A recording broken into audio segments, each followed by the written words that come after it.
Today's episode is brought to you by Mazars. SoundCartel.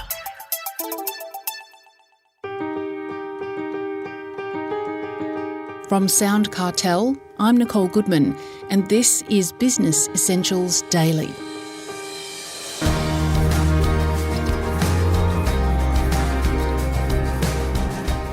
If you're looking to get more customers or clients, and who isn't, one of the best ways is through content marketing. It's a way of educating the market that also projects you as an industry expert. According to Moby Sadiq, CEO of Red Pandas Digital, content marketing is woefully underutilised by many businesses. And that's because, he tells Chris Ashmore, content marketing is just not well understood. We often see content marketing as a subset of marketing, all this other stuff you've got to do. But when you think about marketing, the whole idea is to grow your business. And when you think about growth, there's really only 4 or 5 ways to grow your business. You can call people, you can run ads, get partners, affiliates, word of mouth, and content. But Chris, content is the only one that's actually scalable. And content and word of mouth, I should say, they are authentic. So really, like everything I've done in my business, from getting acquired to getting customers, has been led by content. But people don't want to do it, Chris, because the payoff isn't right away. But I'm a big believer. What kind of content should businesses think about generating? What works? It's a good question. I think that's what really stumbles a lot of people, Chris. They're like, oh, let's just talk about, if I'm in the fitness industry, here are 5 apps that will be great for your fitness career. And they either go too hard on the sales side or they go too hard on the friend zone side. When I talk about content being in the friend zone, I really like to keep it really, really simple. There's 5 types of topics that both you and I and the listeners are looking for when we're ready to pull out our wallets, when we're ready to make a decision. And those topics are the price, right, Chris? So the price of something, the best of something, so the best 4-wheel drive for whatever, something versus something, carbon fiber bike versus steel bike, the problems of something as well, and then finally reviews type content. So as I'm saying that, I'm sure you're thinking, yep, and I'm sure the listeners are thinking, yep, I've searched those things before. But if you don't have those types of content, then you really shouldn't be talking about other types of content. So to keep it really simple, I always say focus on bottom of funnel first, because it's bottom of funnel, Chris, but it's also still educational. It's still helpful. It's not salesy to a level. So you're educating the market, and as a business, you have that knowledge that the market is looking for, and why not provide them with that information? They learn something and they attribute that knowledge then to the company that's provided that. Is that kind of the idea? It is the idea, Chris, and no one would dispute that. Everyone's like, yeah, I could do that. I could do that. The challenge is doing it authentically. That's the challenge. So some of those I'm saying, I'm sure people are like, yeah, I could talk about the best. I could talk about something versus something. But are you willing to talk about problems? Are you willing to talk about, say, if you sell fiberglass pools, are you willing to talk about the problems of fiberglass pools? And I would say that you should, and even if you have a best, right? If you're like the best fiberglass pools in Sydney or Ballarat or whatever, right? You shouldn't put yourself on that list because it needs to be authentic. Why does word of mouth work?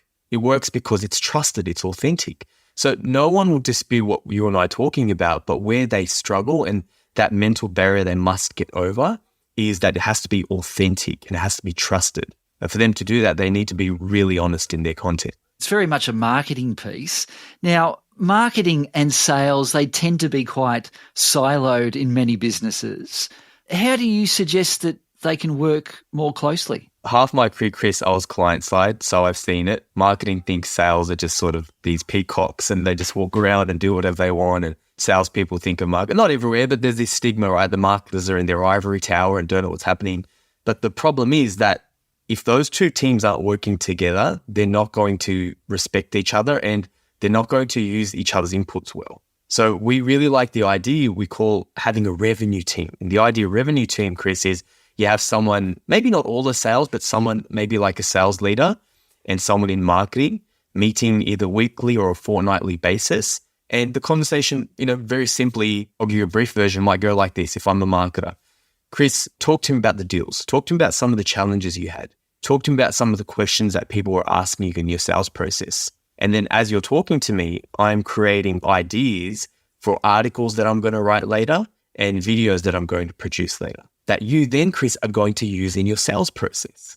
But because I included you, you're now going to respect it. And you can say, you know what, maybe that article about the problems versus A and B, I actually really used that, mate. I converted someone. Let's do more of that stuff. So the whole idea comes down to the concept of a revenue team.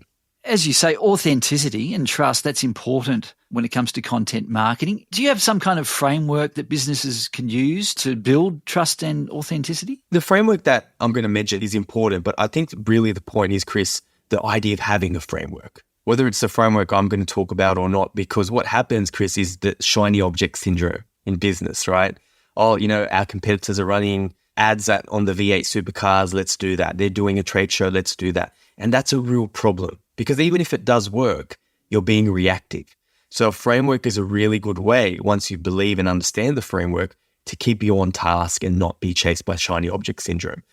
So the one that we follow is called the They Ask You Answer framework. It was written by a man called Marcus Sheridan. The book itself, in my mind, and I know it's a big call, Chris, I've been doing this for 18, 19 years. It is the best marketing book on earth.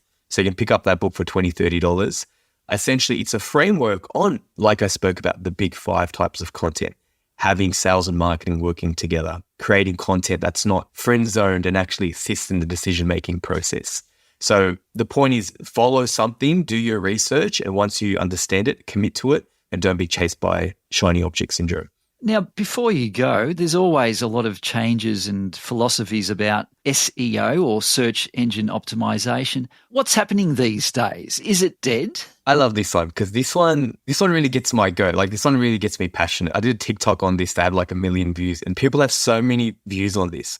And why it really annoys me, Chris, that the topic is there's a lot of businesses out there that get taken advantage of. Like, SEO and you need SEO and you need to get organic traffic. But the problem is now, Chris, is SEO has become an art, not a science. It used to be that way maybe 15 years ago. There's a bunch of geeks sitting in a room. You don't know what they're doing, lines of code and backlinks and whatnot. But that's changed now. It's very similar to They Ask You Answer, right? Google's whole value proposition is if someone's searching for something, let's give them content to answer their problems, answer their questions.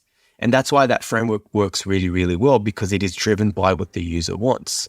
So I would say not all SEO is dead, but Chris, if you're paying an agency $500 or $1,000 or $2,000 and they're promising you the world, nobody has a secret sauce. The best thing you could do is create content and have a really good user experience, and that's going to do the thing. So by and large, I won't say SEO is dead, but it's certainly an output. It's not something you pay for. It's a byproduct of really, really good content marketing.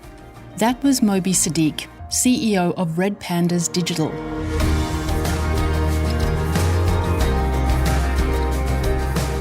Business Essentials Daily is a SoundCartel podcast. Producers are Nick Schildberger, Chris Ashmore, Jeff Waters and myself. Technical production by Pete Letts. I'm Nicole Goodman. Thanks for listening. We'll bring you more Be Daily next week. SoundCartel. This episode was brought to you by Mazars. To find out more, visit mazars.com.au. That's mazars.com.au.